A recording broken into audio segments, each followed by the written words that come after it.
O cheiro da sala era uma mistura de terra úmida, lã molhada e a fumaça rala do cigarro americano que o capitão Walker fumava sem parar. Era um cheiro de confinamento, de espera.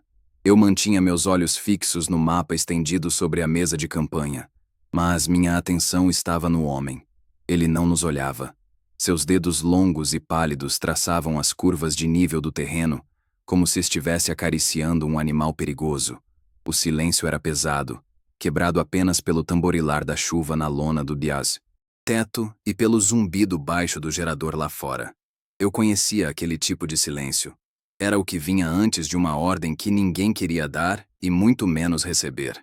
Meus homens estavam perfilados atrás de mim, imóveis, mas eu podia sentir a tensão deles no ar, uma eletricidade contida que fazia os pelos da minha nuca se arrepiarem. Estávamos ali há 10 minutos, esperando que o capitão finalmente nos dirigisse a palavra, tratados como peças de mobília, até que ele decidisse que éramos úteis.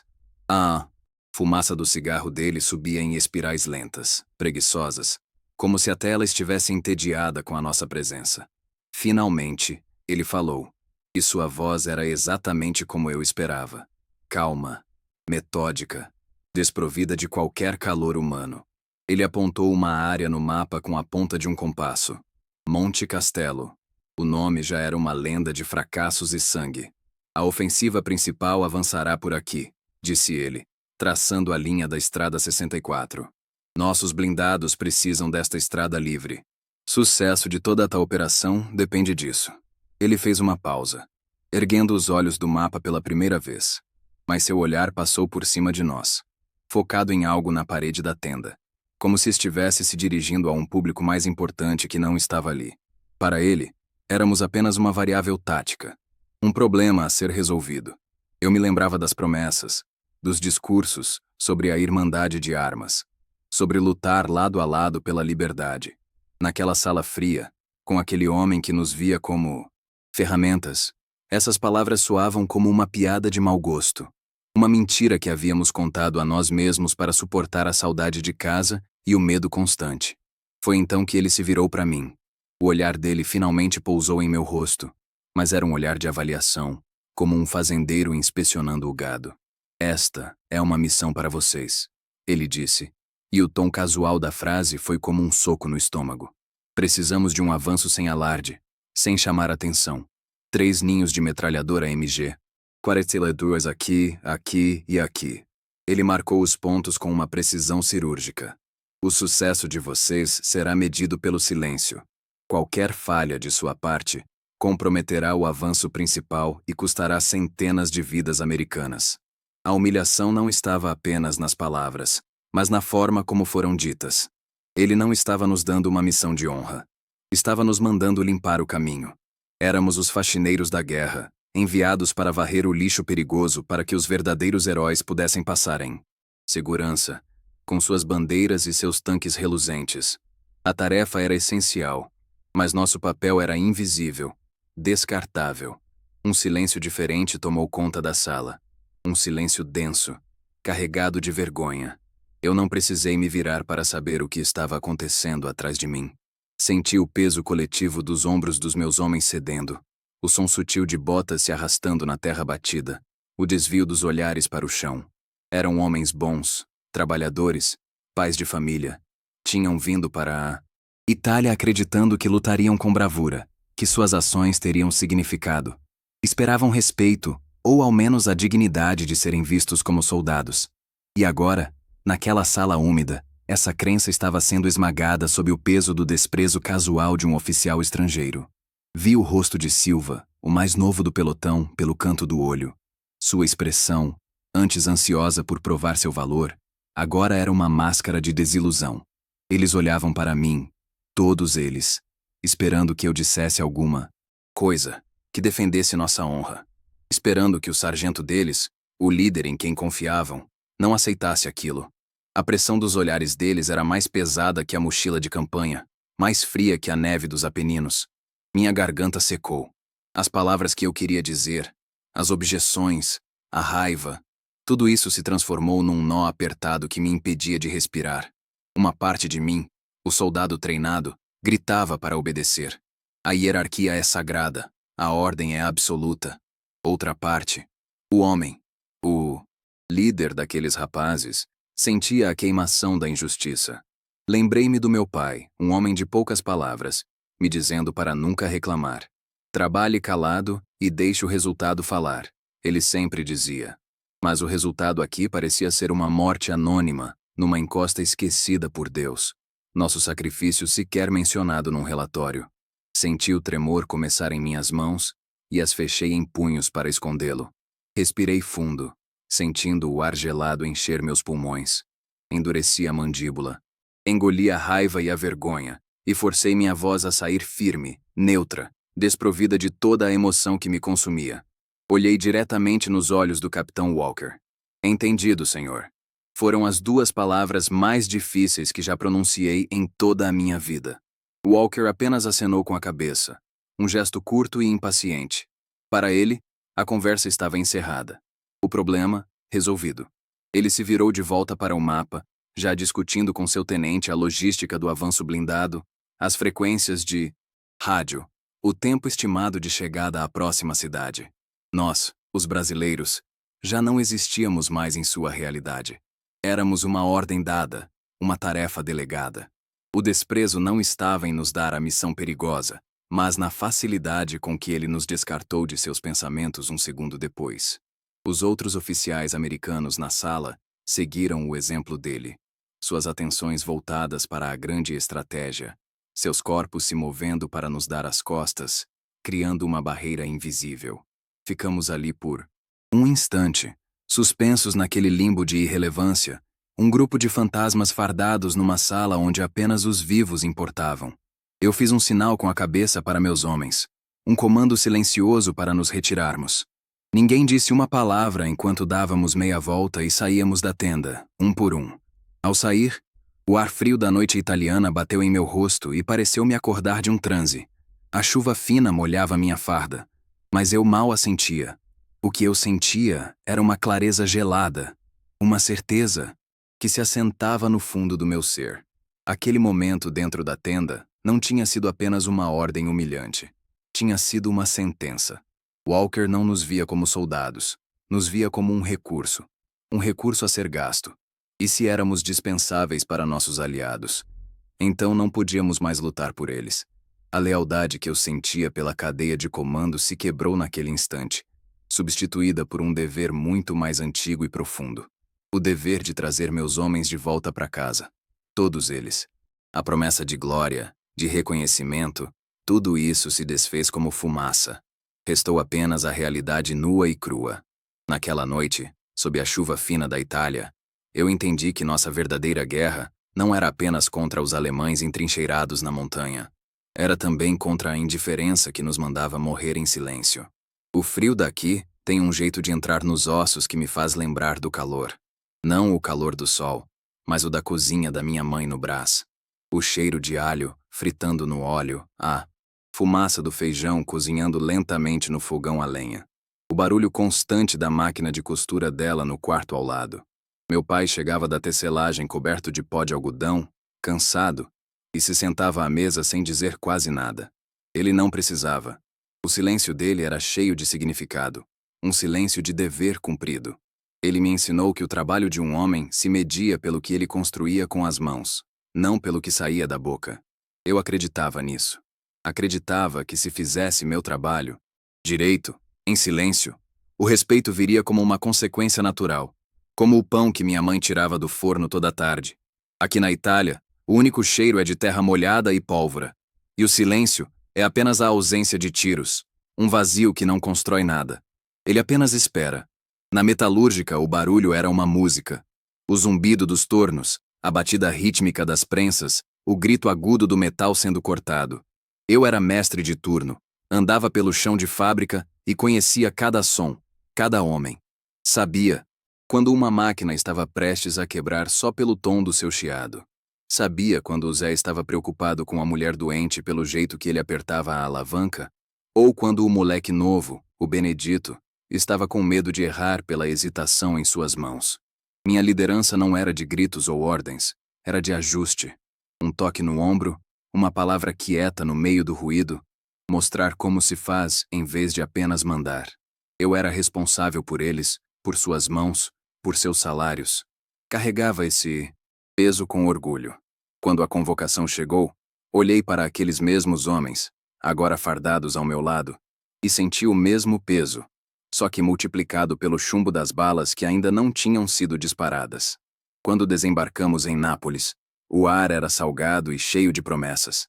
Víamos os jipes americanos, os uniformes impecáveis, os oficiais altos e loiros falando um inglês rápido que soava como música de cinema.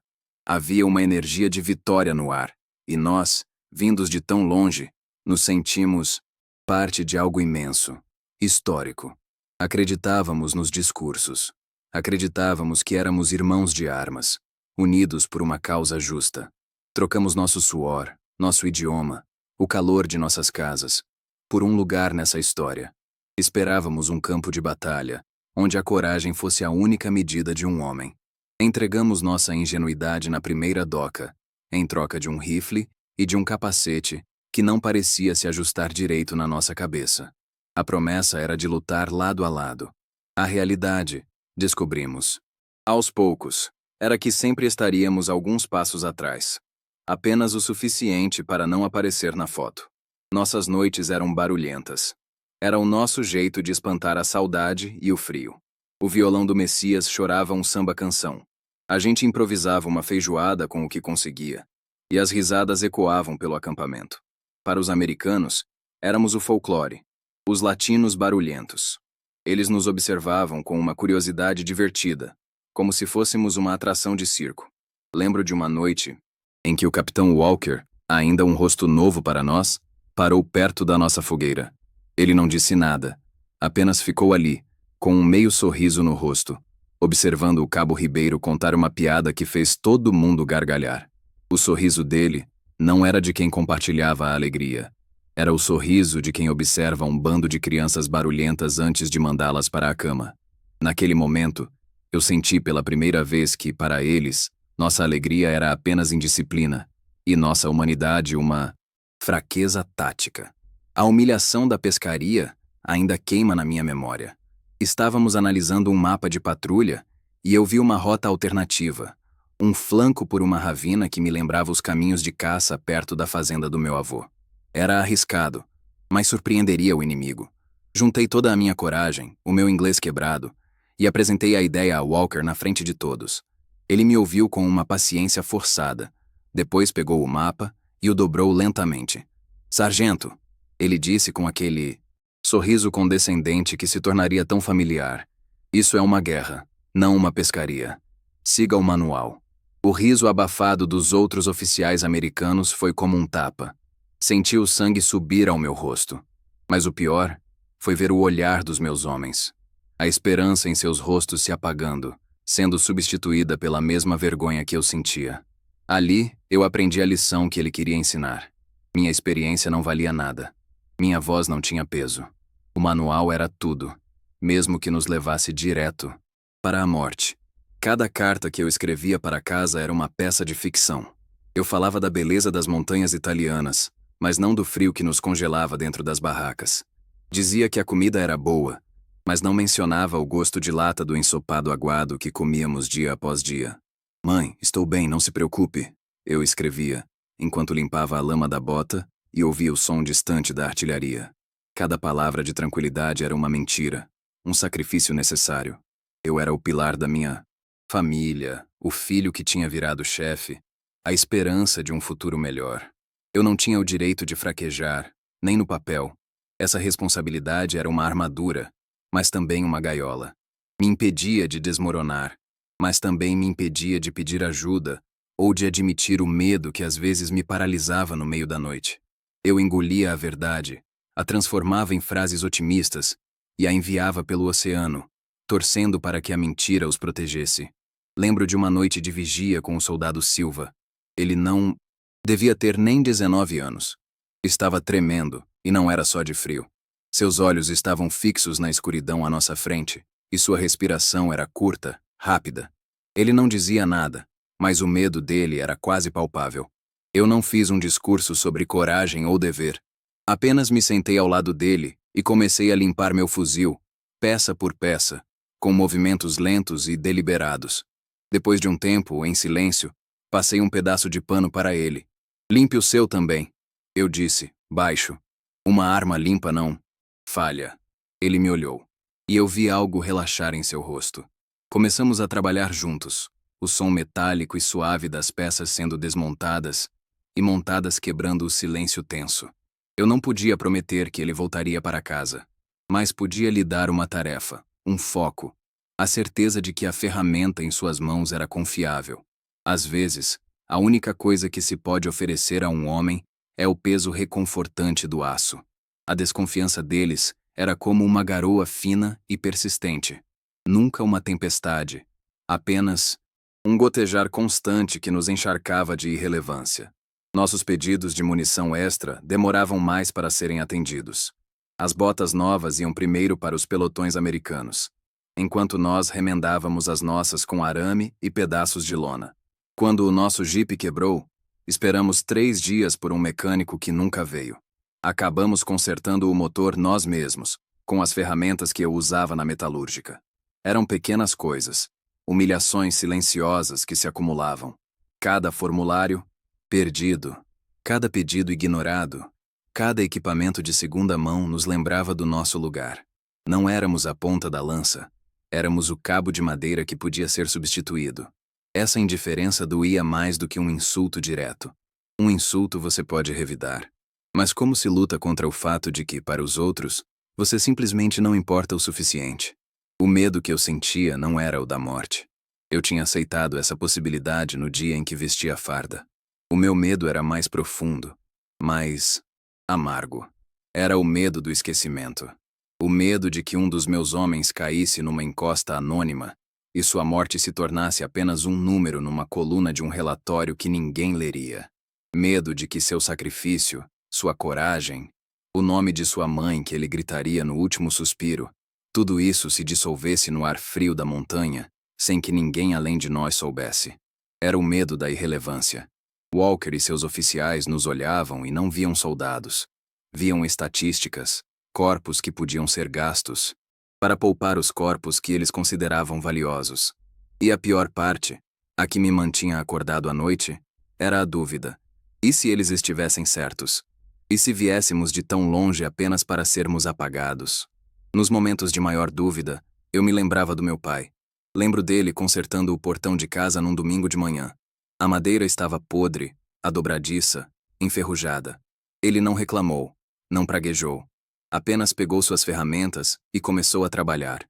Mediu, cortou, lixou, ajustou. Cada movimento era preciso, econômico, focado na solução. Ele passou horas ali, em silêncio, sob o sol.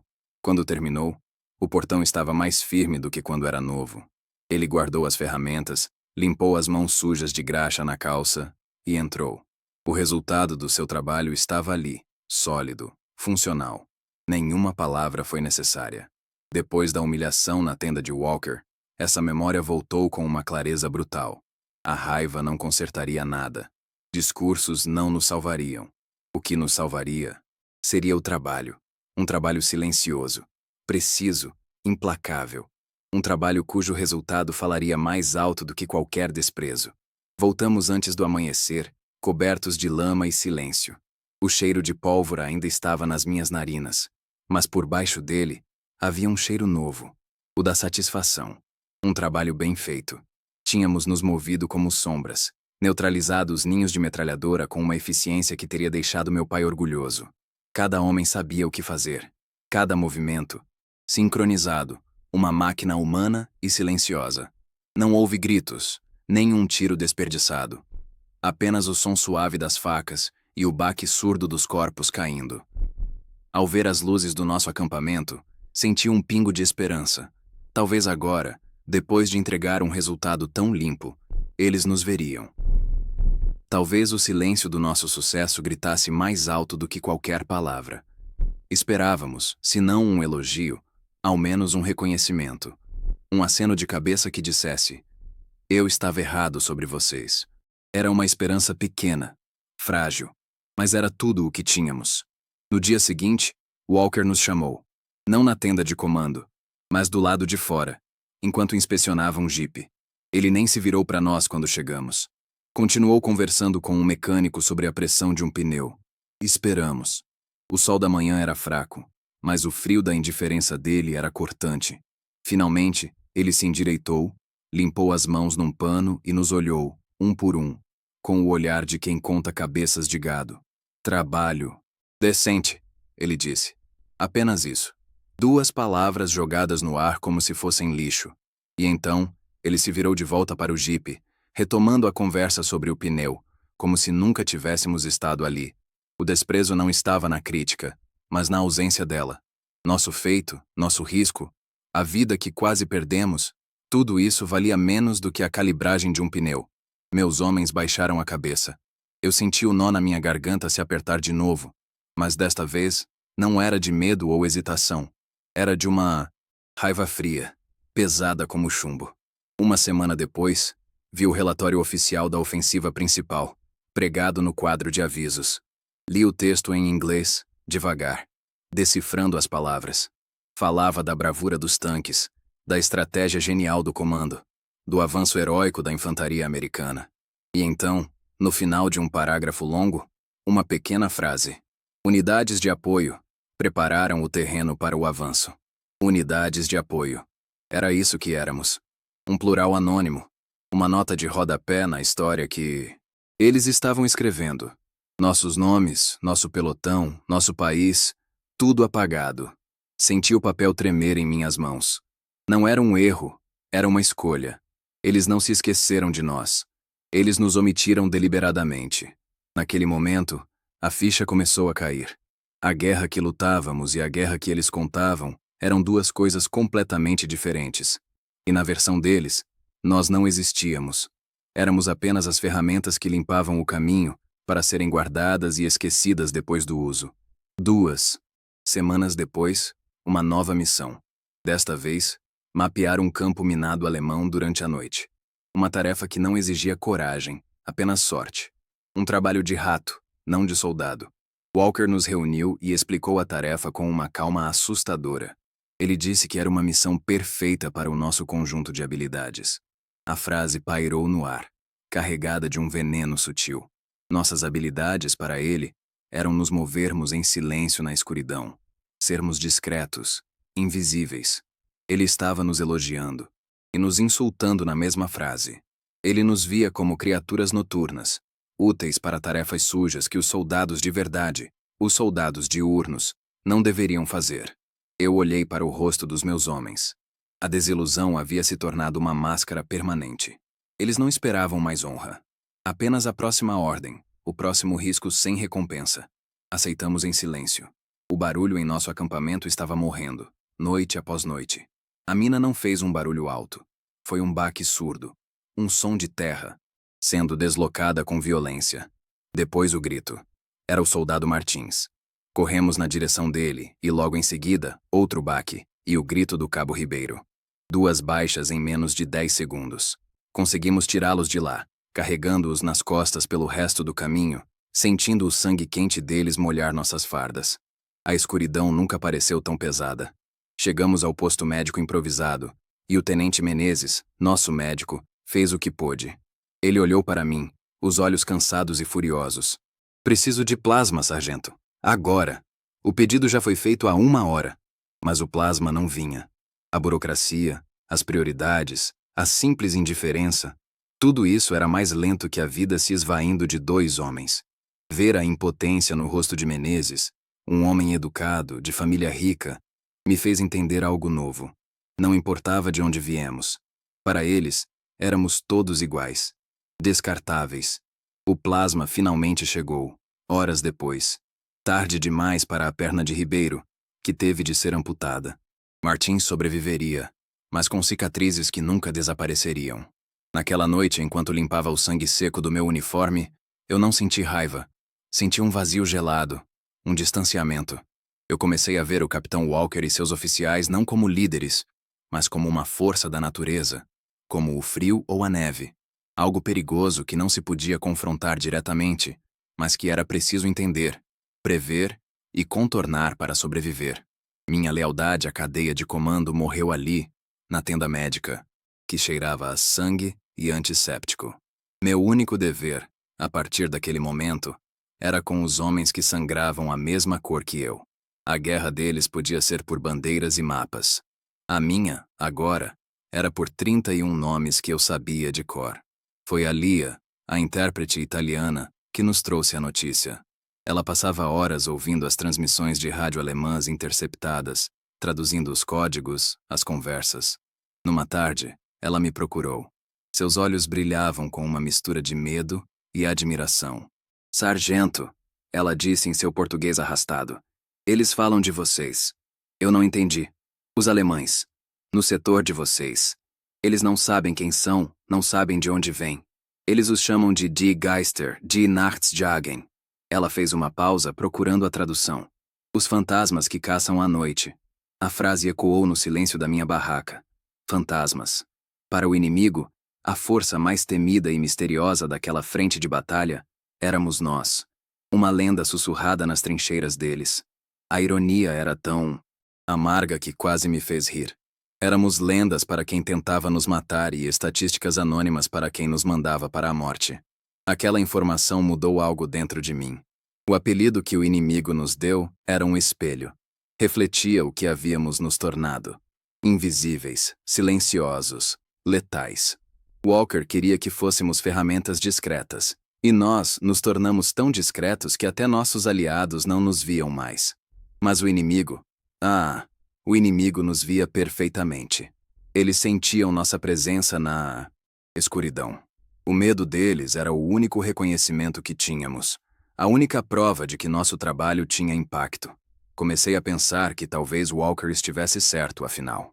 Talvez não fôssemos soldados no mesmo sentido que eles.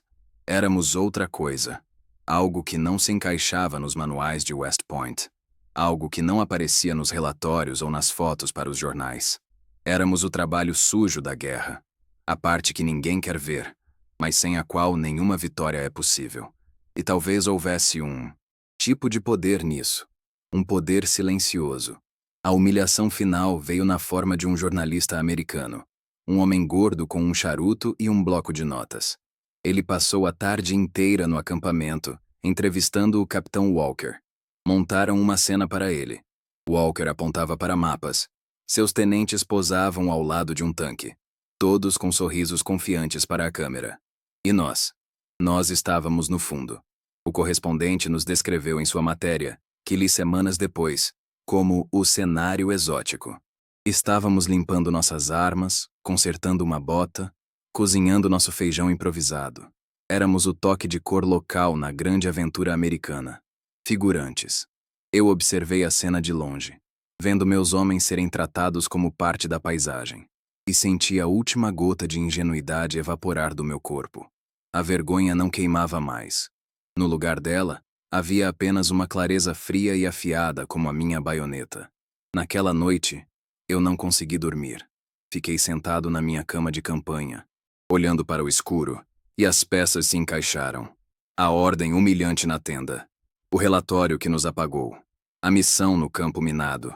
A negligência com os feridos. A entrevista do jornalista.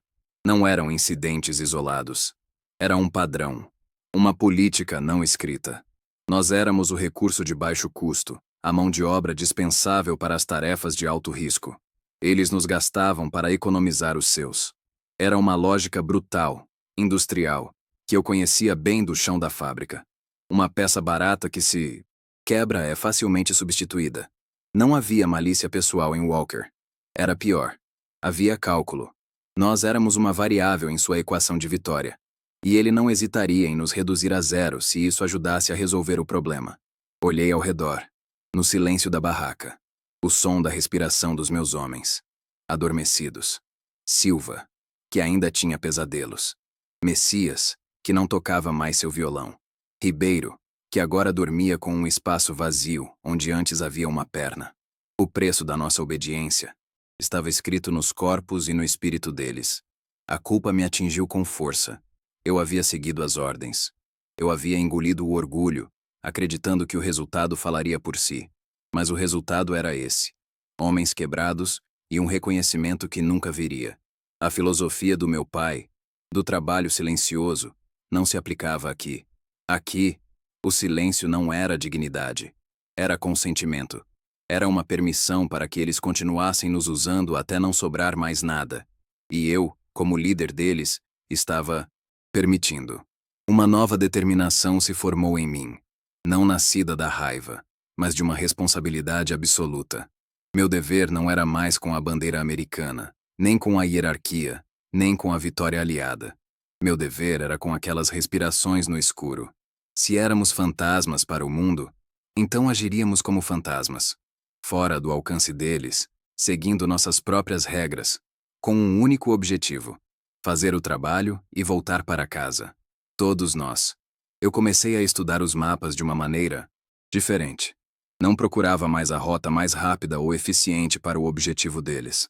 Procurava a rota mais segura para os meus homens. O jogo havia mudado. Eu não estava mais tentando provar nosso valor para Walker. Estava planejando como sobreviver a ele. A entrevista terminou.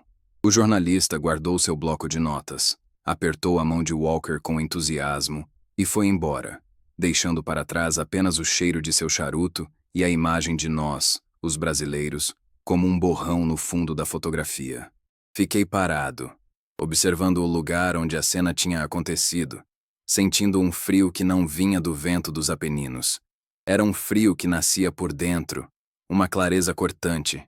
Todas as pequenas humilhações, as ordens veladas, os reconhecimentos negados, se alinharam na minha mente como peças de um motor. Não eram falhas no sistema, eram o sistema. Nós não éramos coadjuvantes na guerra deles. Éramos o combustível, o material descartável que se queima para que a máquina principal continue avançando. A vergonha que eu sentia deu lugar a algo diferente. Uma calma. A calma de quem finalmente entende as regras de um jogo que estava perdendo sem saber por quê. A raiva era um luxo que eu não podia mais me permitir. A raiva nos faria barulhentos, e o barulho nos mataria. O que eu precisava agora era silêncio. Um silêncio de trabalho. Lembrei-me de uma tarde na metalúrgica. A prensa principal, a maior da fábrica, travou com um rangido metálico que fez o chão tremer. O engenheiro da capital, um homem de gravata e prancheta, apareceu, olhou para a máquina, consultou seus manuais e declarou que levaria uma semana para conseguir a peça de reposição. Uma semana com a produção parada. Meu pai, que era um dos operadores, apenas olhou para mim. Eu conhecia aquele olhar. Não era um desafio. Era uma transferência de responsabilidade. Esperei o engenheiro ir embora, juntei minha equipe e passamos a noite inteira ali. Não seguimos manual nenhum. Usamos graxa, alavancas, a força bruta de 10 homens e a minha intuição sobre como o metal se comporta sob pressão. Ao amanhecer, a prensa voltou a funcionar, com um remendo que durou mais que a peça original. Ninguém nos deu uma medalha.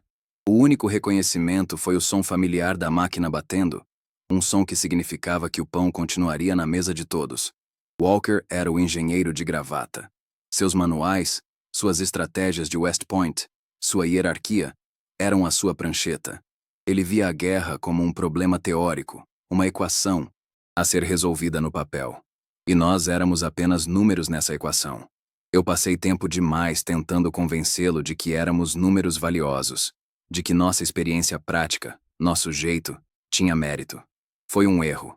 Não se discute com uma equação. Você não pede permissão a uma máquina quebrada para consertá-la. Você a contorna. Você encontra uma maneira de fazer o trabalho, apesar dela. Minha lealdade não era à prancheta de Walker, nem ao 5º Exército Americano. Minha lealdade era ao som da respiração dos meus homens dormindo na barraca ao lado. Minha responsabilidade era garantir que aquele som continuasse sendo ouvido noite após noite. A guerra, para mim, tinha acabado de mudar de objetivo. Não era mais sobre libertar a Itália. Era sobre libertar 31 homens de uma lógica que os considerava descartáveis. Um peso saiu dos meus ombros. O peso da esperança.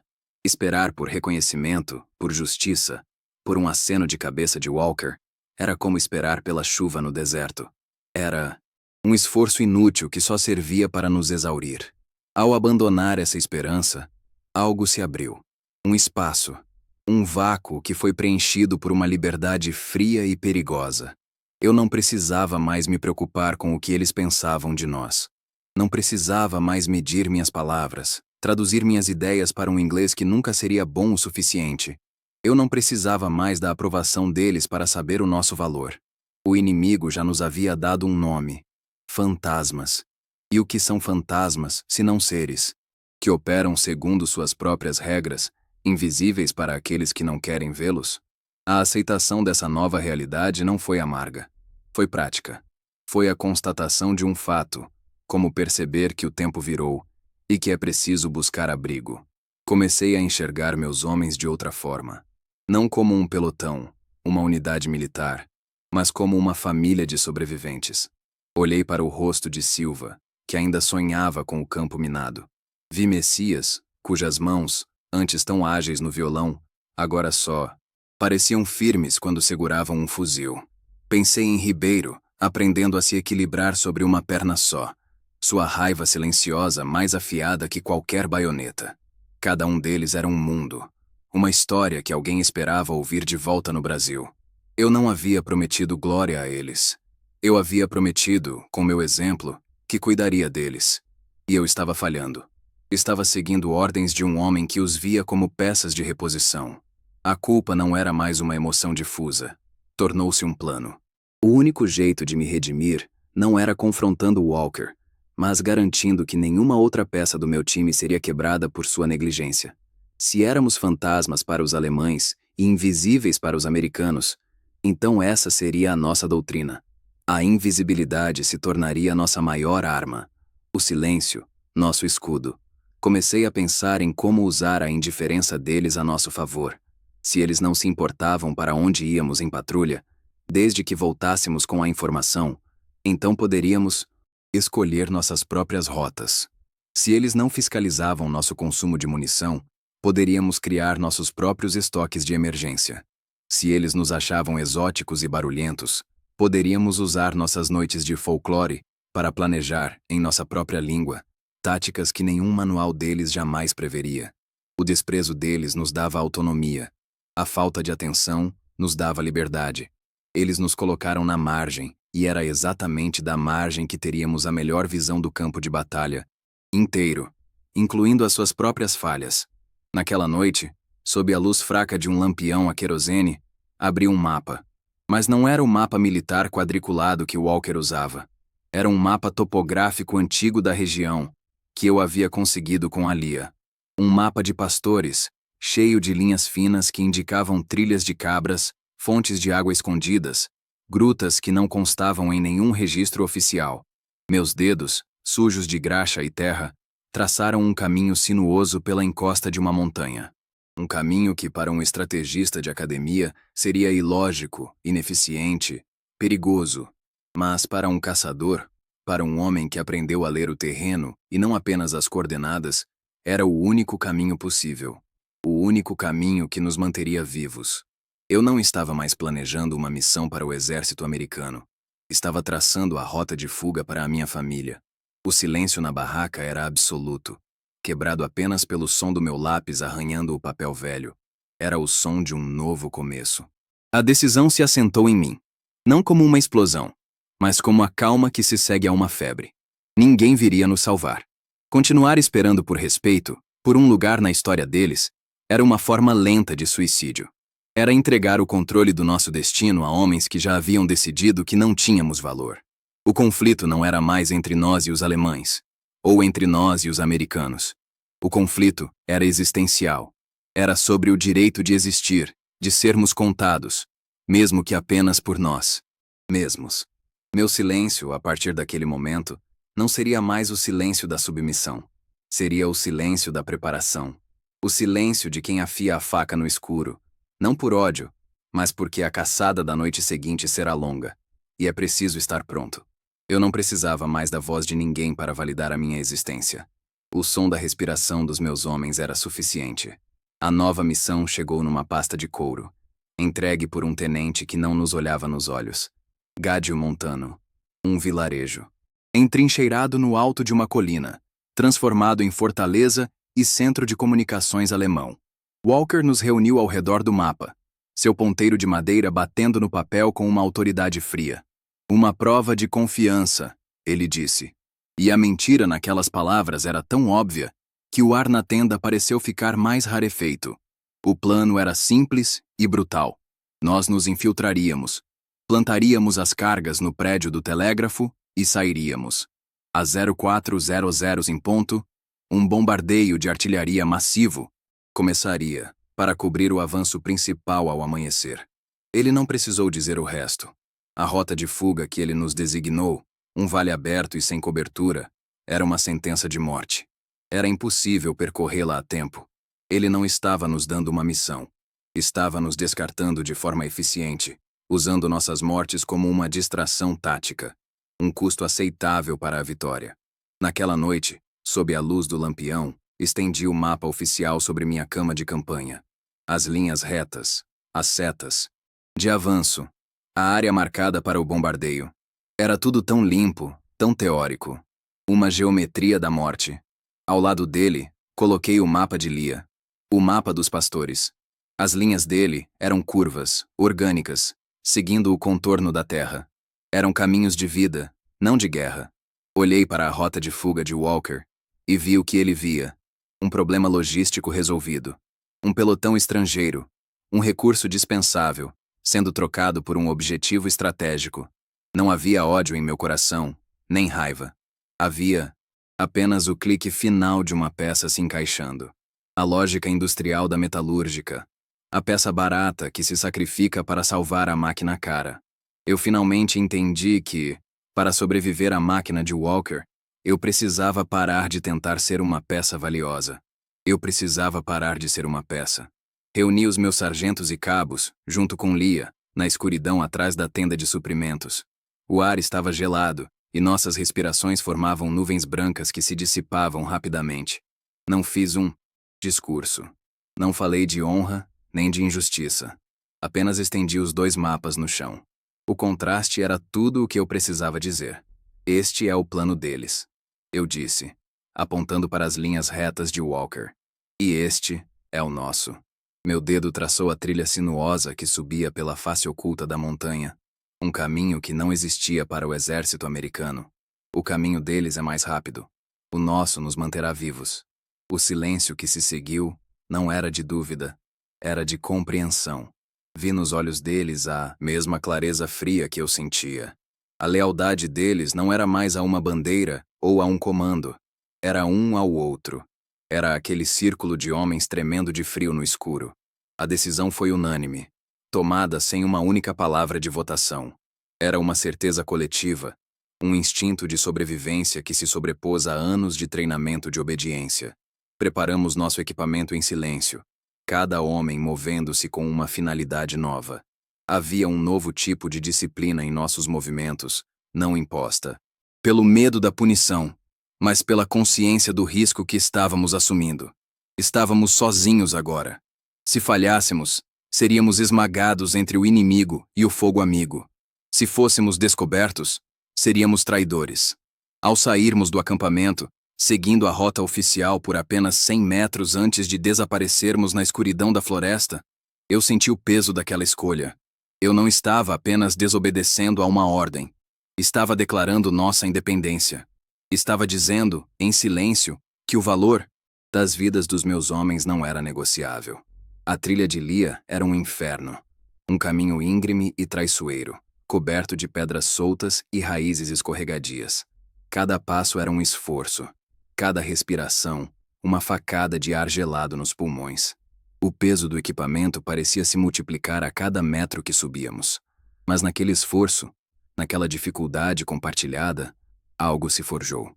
Ajudávamos um ao outro a subir, passávamos as mochilas nos trechos mais difíceis, nos comunicávamos com gestos e olhares. Éramos uma única criatura se movendo na escuridão, unida por um propósito comum. Eu olhava para trás e via a silhueta dos meus homens contra o céu estrelado, e sentia um orgulho que nenhuma medalha poderia me dar. Eles não estavam me seguindo por hierarquia. Estavam confiando em mim porque eu havia escolhido eles em vez da ordem. Naquele caminho de cabras, Nos tornamos mais do que um pelotão. Nos tornamos uma irmandade. Chegamos ao ponto de observação acima de Gádio Montano a 0315.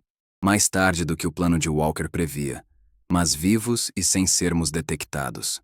A descida foi rápida, silenciosa. Nos movemos pelas ruelas adormecidas do vilarejo como a lenda que o inimigo criou para nós. Fantasmas. O trabalho no centro de comunicações foi preciso, mecânico, como desmontar uma máquina na fábrica. Cada homem sabia sua função. Sem um som, sem um tiro. A 0348, as cargas estavam plantadas e o pavio, aceso. A retirada foi tão silenciosa quanto a chegada. Enquanto subíamos a encosta, de volta para a segurança da nossa trilha, ouvimos a explosão abafada atrás de nós. Um som de trabalho bem feito. A primeira parte do nosso plano estava concluída. Agora, a corrida contra o relógio do nosso próprio exército começava. O som da nossa própria artilharia se aproximando era o único inimigo que restava. Alcançamos a crista da montanha, o ponto seguro que eu havia marcado no mapa de Lia, a 0359. Estávamos exaustos, arranhados, nossos pulmões queimando. Nos jogamos no chão, ofegantes, e esperamos. Exatamente um minuto depois, o céu a leste se iluminou com o clarão dos canhões. Segundos depois, o ar acima de nós assobiou, um som de tecido sendo rasgado em escala cósmica. E então, o inferno desabou sobre o vale abaixo, exatamente onde a rota de fuga de Walker nos teria colocado. A terra tremeu. O som das explosões era uma força física que nos pressionava contra o chão. Vimos as árvores no vale serem arrancadas como palitos de fósforo. Ficamos ali, deitados, assistindo ao bombardeio que deveria ter nos matado, e ninguém disse uma palavra. O silêncio entre nós era mais eloquente que qualquer discurso. Era o silêncio da sobrevivência. O silêncio de quem viu a morte de perto e a enganou. Voltamos para o acampamento a 0415, quando a artilharia cessou e o sol começava a clarear as montanhas. Entramos pela retaguarda, evitando o posto de comando, cobertos de lama e exaustão. Parecíamos ter voltado dos mortos, e de certa forma, era verdade. Walker estava nos esperando. Seu rosto uma máscara de fúria contida. Ele sabia que não havíamos seguido sua rota. Sabia que havíamos desobedecido. Ele abriu a boca para falar, a acusação de insubordinação pronta em seus lábios. Mas antes que pudesse, um mensageiro chegou correndo, ofegante. Capitão, o avanço principal encontrou resistência mínima.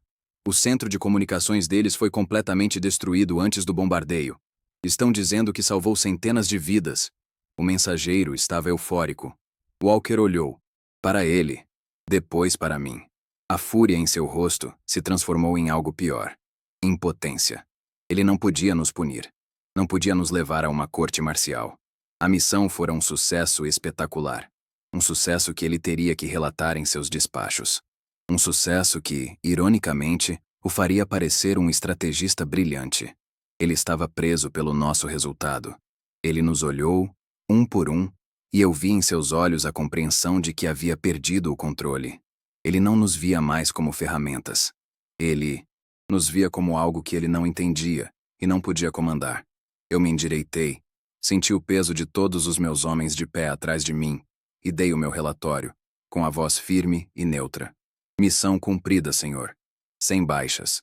Não havia desafio em minhas palavras. Apenas o fato. O trabalho estava feito.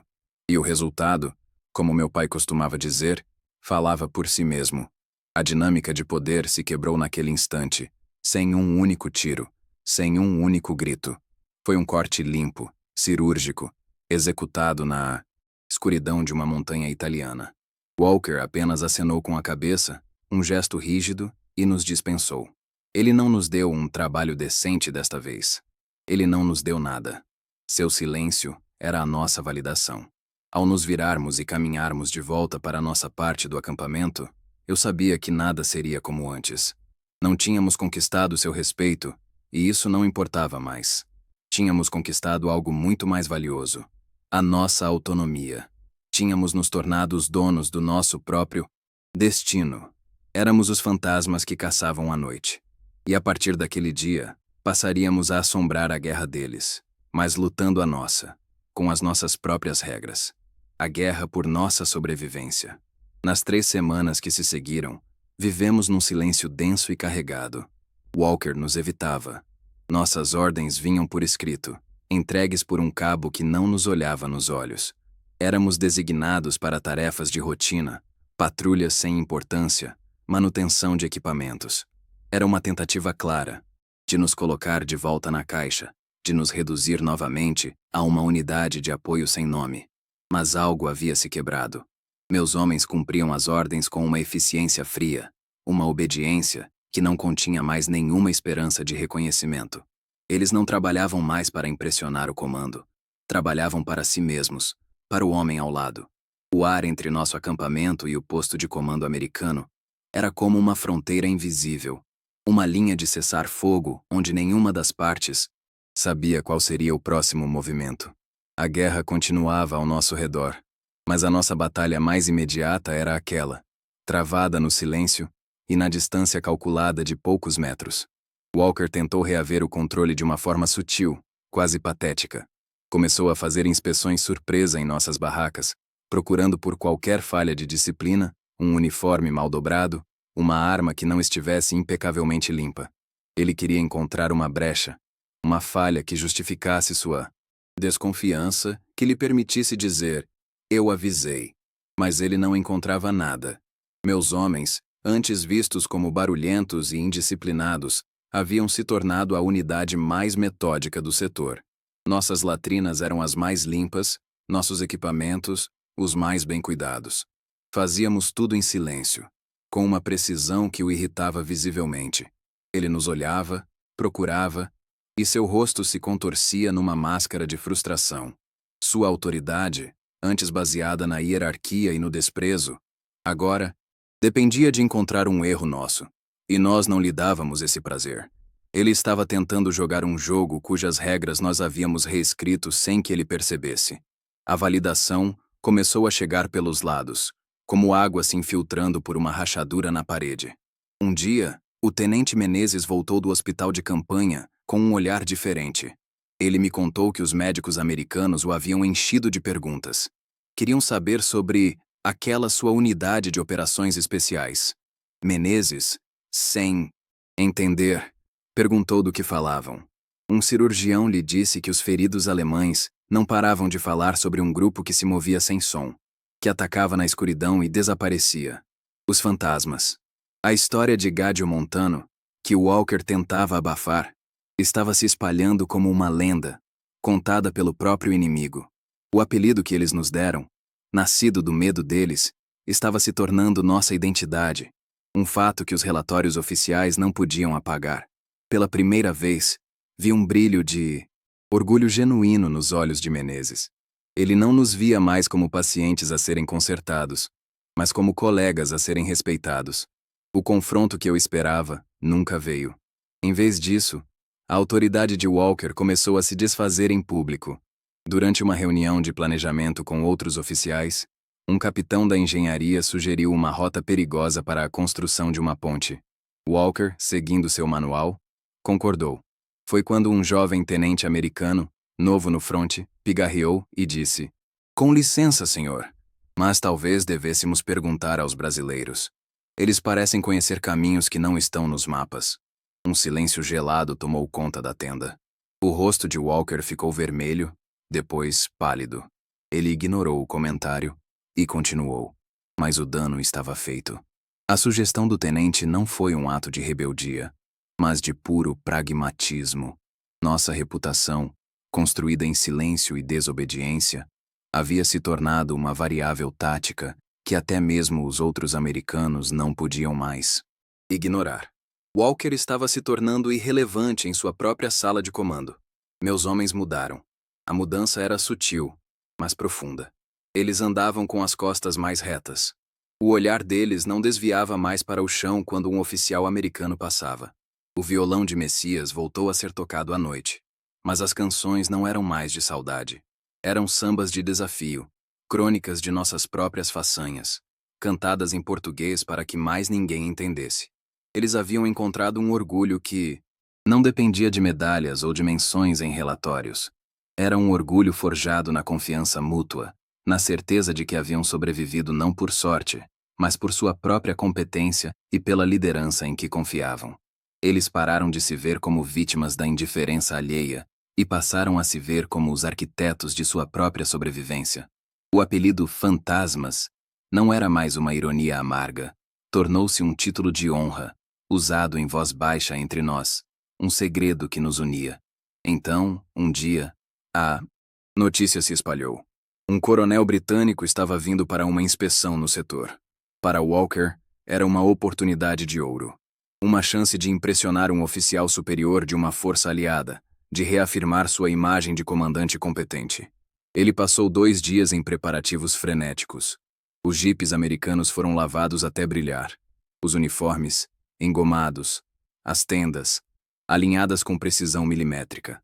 Nós, como sempre, fomos instruídos a ficar em nossa área, a não chamar atenção, a sermos, mais uma vez, o cenário exótico.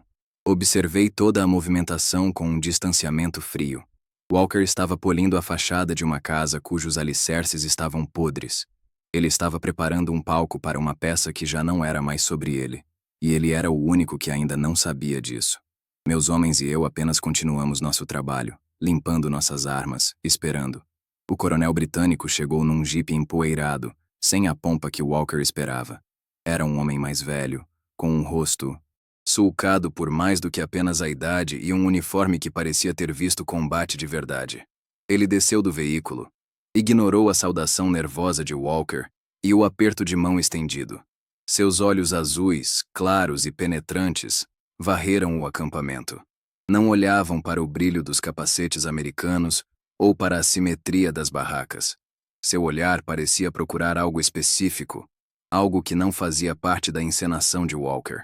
Ele passou por um grupo de oficiais americanos alinhados e veio direto em nossa direção, para a parte enlameada e menos organizada do acampamento onde ficávamos. O silêncio se tornou pesado, carregado de expectativa. Walker o seguiu, alguns passos atrás, seu rosto uma mistura confusa de choque e irritação. Ele parou a poucos metros de mim. Seus olhos me avaliaram, não como um superior avalia um subordinado, mas como um profissional avalia outro. Então, ele falou, e sua voz era um barítono grave que cortou o silêncio do acampamento. Estou procurando o sargento. Brasileiro. Ele disse, seu olhar fixo no meu. Aquele que comanda os fantasmas. O apelido, dito em voz alta por um oficial estrangeiro de alta patente, ecoou pelo acampamento como um tiro. Senti o mundo parar por um instante. O rosto de Walker se desfez. A cor sumiu de suas bochechas, deixando uma palidez de cera. Ele abriu a boca, mas nenhum som saiu.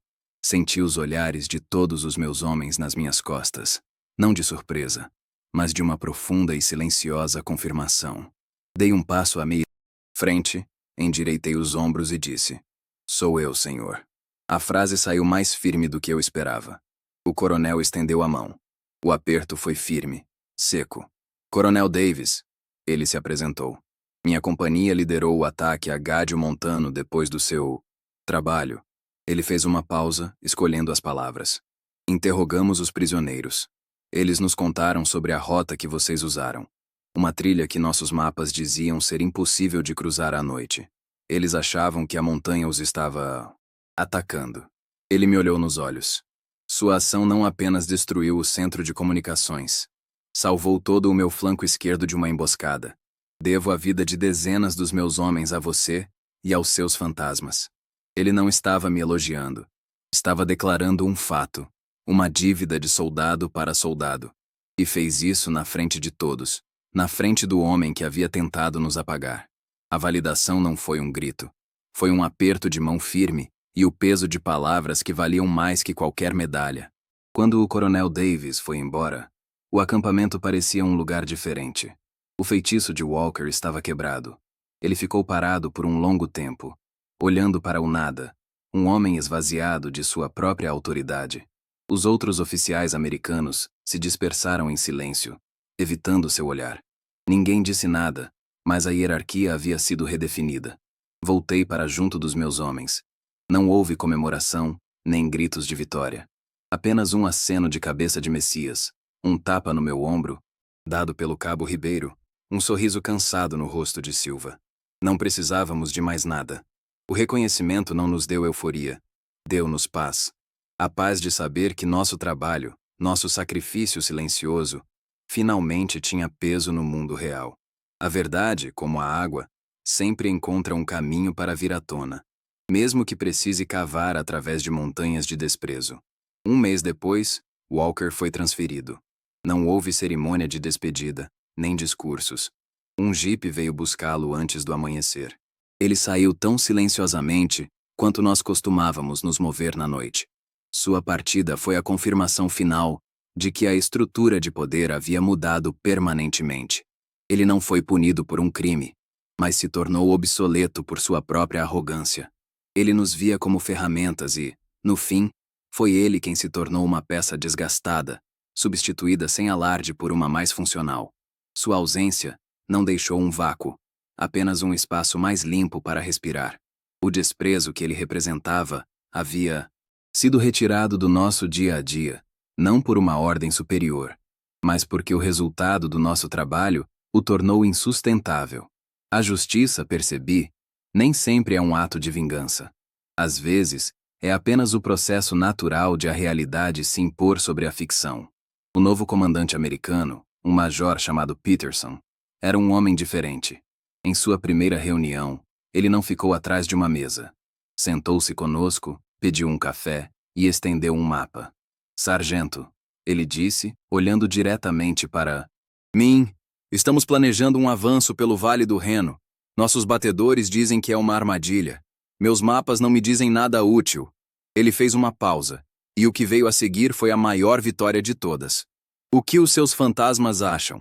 Ele não estava nos dando uma ordem. Estava pedindo um conselho. Naquele momento eu soube que havíamos vencido a nossa guerra. Não a guerra contra os alemães, mas a guerra pela nossa dignidade. Deixamos de ser uma nota de rodapé para nos tornarmos coautores da história. A lenda dos profissionais silenciosos não era mais um sussurro. Era um fato operacional, uma força a ser reconhecida, um nome que nós mesmos havíamos escrito no mapa daquela guerra. A guerra não terminou para nós com um desfile ou com um estouro de champanhe. Terminou com uma série de tarefas cada vez mais burocráticas, com o desmonte lento do acampamento, com a contagem de equipamentos e o preenchimento de formulários. Com o Major Peterson, o trabalho adquiriu um ritmo diferente, profissional. Ele nos dava um problema, e nós trazíamos a solução. Não havia mais a necessidade de provar nada. Nosso valor era um fato estabelecido, uma ferramenta confiável em sua caixa de estratégias. Para meus homens, essa nova realidade foi a maior das conquistas. Eles não precisavam mais do reconhecimento barulhento dos outros, porque haviam encontrado o respeito silencioso dentro de si mesmos. O violão de Messias tocava canções mais suaves, não de desafio, mas de uma paz conquistada com muito esforço. A guerra ao nosso redor ia morrendo aos poucos, e nós observávamos seu fim não como heróis, mas como operários que finalmente podiam limpar as mãos e descansar ao final de um longo e exaustivo turno de trabalho. O navio que nos trouxe de volta balançava devagar sobre o Atlântico, um berço de aço nos levando para longe das montanhas que haviam se tornado nossa casa e nossa prisão. Eu passava horas no convés, olhando para a imensidão da água, sentindo o sal no ar limpar o cheiro de pólvora e terra úmida que parecia ter se impregnado em minha pele. Eu via meus homens, espalhados pelo navio, e notava as mudanças. Não eram mais os rapazes ingênuos que haviam desembarcado em Nápoles. Seus rostos estavam mais magros, seus olhares mais profundos. Havia uma calma neles, a calma de quem sobreviveu não apenas ao inimigo, mas à indiferença. Eles riam, contavam histórias, mas havia sempre uma pausa, um olhar distante que denunciava a memória do frio, do medo, da trilha de cabras sob a luz das estrelas. Eu havia partido da Itália com a responsabilidade de 31 homens sobre meus ombros. Estava voltando com 31 irmãos. E o peso que eu sentia agora não era de ansiedade, mas de um dever silenciosamente cumprido. Voltar para o Brás foi como acordar de um sonho estranho. O barulho da cidade, o cheiro de fumaça das chaminés, o ritmo apressado das pessoas, tudo parecia ao mesmo tempo familiar e estrangeiro. Voltei para a metalúrgica, para o som das prensas e o cheiro de óleo queimado. O trabalho era o mesmo, mas eu não era. Onde antes eu via apenas peças e máquinas, agora eu via homens. Eu ouvia o que não era dito. Percebia a hesitação em uma mão, a preocupação em um olhar. Minha liderança, antes instintiva, agora era deliberada. Eu me movia pelo chão de fábrica como me movia na escuridão dos Apeninos. Em silêncio, observando, antecipando problemas antes que eles acontecessem. Os outros mestres gritavam, davam ordens. Eu apenas ajustava, conversava, mostrava. Eles me respeitavam, mas não entendiam de onde vinha aquela calma. Não sabiam que eu havia aprendido a liderar no lugar mais barulhento do mundo, usando apenas o silêncio como minha principal ferramenta. Os anos passaram como a fumaça de um cigarro. Casei, tive filhos, vi meus pais envelhecerem. A guerra se tornou uma história distante, contada em livros que não mencionavam nosso nome. Às vezes, encontrava um dos meus homens, Ribeiro, agora dono de uma pequena oficina mecânica, mancando com o orgulho de sua perna de madeira. Messias, que se tornou um músico conhecido nos bares da Lapa. Trocávamos um abraço, um olhar que dizia tudo, e não precisávamos falar sobre o passado. As memórias vinham à noite, em fragmentos. O rosto de Silva tremendo de frio na vigia. O som da explosão em Gádio Montano. O aperto de mão do coronel britânico. Eu não carregava essas lembranças como um fardo, mas como um alicerce. Elas eram a prova de que eu havia sido testado no fogo, e não me quebrei. A filosofia do meu pai, do trabalho silencioso, eu a entendia agora de uma forma diferente. Não se tratava de submissão, mas de integridade. De fazer o que é certo, mesmo quando ninguém está olhando. Especialmente quando ninguém está olhando. Minha casa é simples. As paredes são cheias de fotos dos meus netos, não de medalhas. A guerra, para a minha família, é uma história que eles conhecem apenas superficialmente. Sabem que eu estive lá, que lutei, mas os detalhes se perderam no tempo, e eu nunca fiz questão de recuperá-los. Para mim, a paz não foi a ausência de guerra, mas a conquista de uma vida comum. O direito de sentar nesta poltrona gasta, sentir o cheiro do café que minha esposa está passando na cozinha, ouvir a risada das crianças na rua. Essas pequenas coisas, que antes eram apenas o cenário da minha vida, se tornaram o prêmio principal. Eu não precisei de reconhecimento público para saber o que havíamos feito. A prova do nosso valor estava naquelas cartas que recebíamos de vez em quando de um antigo companheiro, contando sobre o nascimento de um filho, a compra de uma casa. Cada vida que continuou era uma vitória silenciosa contra a lógica que nos considerava descartáveis. Meu neto se senta no chão, aos meus pés. Ele tem 10 anos, a idade em que o mundo ainda é feito de heróis e vilões. Ele me olha com aqueles olhos curiosos que ainda não conhecem a complexidade das coisas. Pega o porta-retratos desbotado da mesinha ao lado. Nele, a única foto que guardei. 32 rostos jovens, sujos de terra, sorrindo um sorriso cansado para uma câmera que mal conseguiu capturar nossa imagem contra o sol italiano. Ele passa o dedo sobre os rostos, como se pudesse sentir a história ali. Ele não vê soldados. Vê figuras de uma lenda, de um tempo que para ele é tão distante quanto as cruzadas. Ele me olha, a foto na mão, e a inocência de sua pergunta é como uma pequena pedra atirada num lago profundo e quieto, criando ondas que viajam por décadas de Disneynots. Silêncio. Vovô, o senhor foi um herói na guerra? A pergunta paira no ar da sala, entre o tic-tac do relógio e o cheiro de bolo no forno. Eu não respondo imediatamente. Meus olhos se fixam na foto. Não vejo a imagem, vejo as memórias. Vejo o frio que entrava pelos rasgos do uniforme, o gosto metálico da água da cantina, o peso reconfortante do fuzil no ombro. Vejo o medo nos olhos de Silva e a confiança que ele depositou nos meus.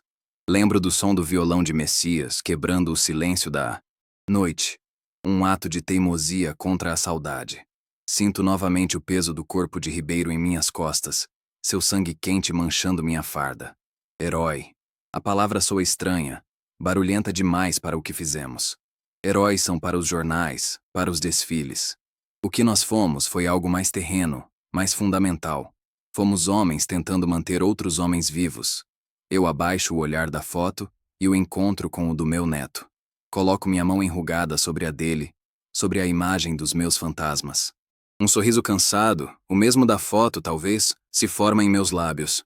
Não há amargura, nem orgulho ferido, apenas a calma de uma verdade que se assentou em mim há muito tempo. Nós fizemos o nosso trabalho. A frase é simples, e sei que talvez ele não a entenda agora. Mas um dia, talvez ele perceba. Perceberá que, no fim das contas, a maior bravura não está em morrer por uma bandeira, mas em viver por um dever. E que o som mais bonito que já ouvi não foi o de uma medalha batendo no peito, mas o da respiração tranquila de um irmão que você conseguiu trazer de volta para casa.